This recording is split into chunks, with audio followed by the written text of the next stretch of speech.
This is kailangan ko ng tulong ninyo, papakita ko sa inyo. Since first car ko kasi ito si Bolen, tingnan nyo naman yung nakakabit na gulong. Oh. Nagamit ko na yung reserve. Ang liit para siya may disability. So nagtanong ako sa kasa, 32,000 ba naman yung isang piraso na itong Michelin Pilot? Performance tires kasi ito eh. Aware naman ako na dapat tong spare tire ay dito kinakabit sa unahan. Kaya lang, kung mapapansin ninyo yung hood nito at saka yung engine nasa unahan. Kaya doon ko na kinabit kasi nandito din ako as a driver eh. So lahat ng bigat na andito na sa bandang unahan. Doon tinanggalan na namin ng gamit. Wala naman akong passenger. Kaya doon na namin kinabit yung spare tire. 40,000 na nga yung odometer nito na nasagad ko na talaga. Kita na yung pinakaloob ng gulong ko. Pudpud na. Ngayon, nung sa kasa na 32,000 isang peraso, tumingin naman tayo sa labas. Mas mura ng kalahati. 16,000 ang isa. Iniisip ko ngayon kung magba-budget friendly na lang ba ako na gulong. Kasi pupudpudin mo din naman eh. Pang practical at pang araw-araw ko din naman to si Bolen eh. Kumbaga, hindi na kailangan magyabang. Pero kung sakali man na nasa ganong range na 16,000, may iba pa bang option para sa size na 235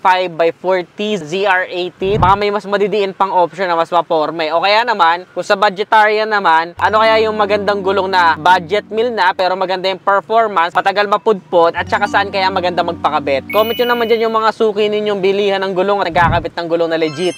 Baka sakali doon tayo makapagpakabit. Sana matulungan nyo ko na i-desense kasi first time pa lang natin magpapalit ng gulong. Salamat na agad in advance. Always keep it cool. Ride safe always.